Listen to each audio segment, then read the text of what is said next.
Hello, today we're going to be talking about lean doughs and how to make lean doughs. And so I'm going to give you the recipe first, and then I'm going to go over the demonstration. This is one of the recipes that has changed my life. It's one I use all the time.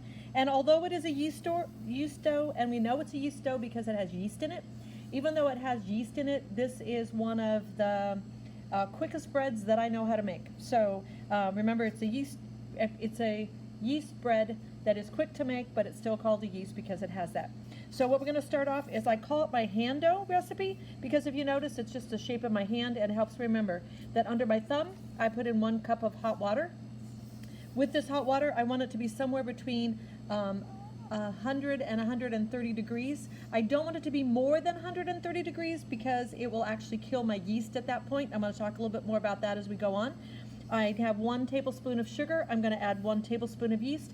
I do it in that order so that my everything I use yeast with, I have sugar in, but not everything do I have sugar do I want yeast in. So so that way I can use the same tablespoon to get my sugar, then I get my tablespoon of yeast. I can then put in a tablespoon of oil or other fats if I want, that's my choice. And then I add a teaspoon of salt, as we know that enhances flavoring. It also helps develop the structure of the gluten in the bread. And then I'm going to add 2 to 3 cups of flour, a half a cup at a time. So let me demonstrate how to do that. So I'm going to now walk through our recipe. So in my bowl, as I said, I've got 1 cup of hot water.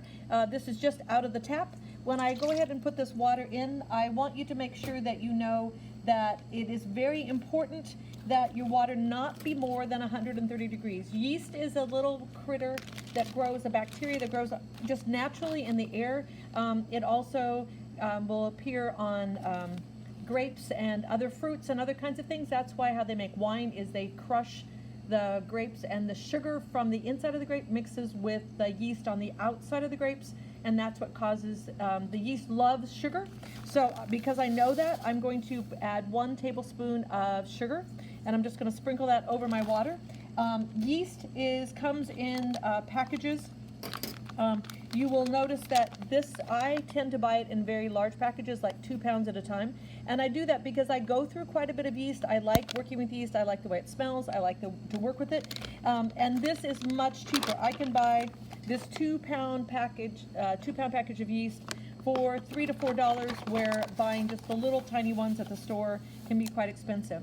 Typically in a packet at the store, it has just under a tablespoon of yeast, so I'm just going to put about a tablespoon of yeast. This can seem like a lot of yeast to some people, but what that does is it's going to help it rise a little bit more quickly. The yeast that we have right now are made to, they're pretty hardy, and they're made to come to life. So what they do is they freeze them, they dry them first, this bacteria, and then they freeze it so that way it will stay air packed, and it will just, like it's in suspended animation. But what I'm doing right now is the way to bring it back to life is I'm going to add the warm water. As I said, it will die at 130, so I have to keep it less than 130. And then I'm going to add the sugar so that it feeds it, and then I'm going to let the yeast sort of soften up here. If you were at home, you would notice that there is, it's starting to form bubbles around the outside, because yeast is very good at making bubbles. Just like when we eat, we produce gas, so does the yeast. Then I'm going to add a tablespoon of fat. I'm using olive oil here. You can actually use butter, shortening, whatever you would like. And then we've talked before about to measure salt. I'm just going to put in my teaspoon of salt and put that in. Once I have done that, I am going to start adding flour, about a half a cup at a time. I don't know exactly how much it's going to take, but I'm just going to start adding in my flour. And each time I add, I'm just going to keep adding. I'm just going to stir, and what this is doing is the protein in the flour, which we've talked about before, is called gluten.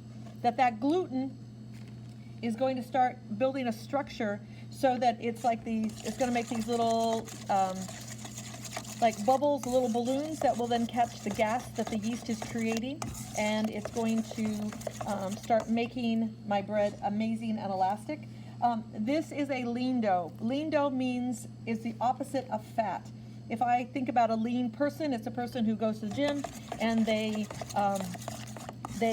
work out, they don't eat a lot of fats in their diet, and the same thing is what happens with bread products. So The spectrum of yeast products there's everything from lean doughs, which are like sourdough or French bread that don't have a lot of yeast in them, a lot of fat in them, all the way up to cinnamon rolls and brioche and other kinds of breads that are higher in fat content.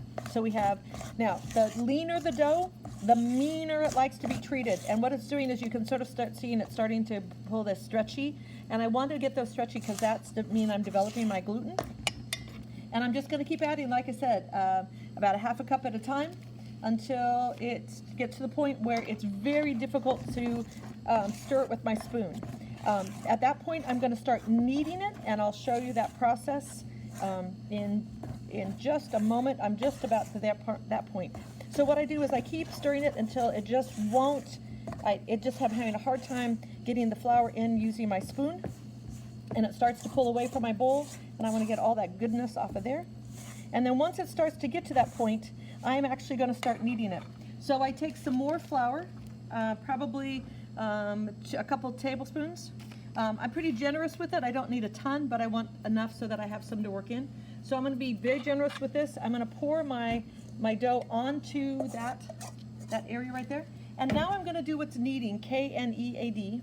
When you knead bread, I want you to think of making it, so what I'm doing right now is I'm going to keep my hands as paddles. I'm not going to let my fingers come apart. I'm going to keep them together like little paddles. And I'm just going to lift it up and sort of push it over. And at first I'm going to start off a little bit gentle, almost like it's a bubble that I don't want to pop. And what I'm doing is I'm just trying to take it. I'm only using my fingertips. I'm not using my whole hand because I don't want the dough to turn me into Mrs. Dough Hands. So I'm just going to do this, and I just keep twisting it. I just keep turning it and keep working all this flour. If I have sticky parts, I'm just going to go ahead and put the flour on those sticky parts. And then once it starts getting to the point where it's not so sticky, then I start putting some more pressure on it. And I'm actually going to knead this bread for about 5 minutes. And please notice I just keep my hands as paddles. I lift up, I push in, and then I'm pushing down with the heel of my hand so that I'm getting nice pressure. And this is when you need to remember that cooking is not for wimps, because it takes a little bit of time. So like I said, I'm going to continue to do this for about 5 minutes, and I'll be right back.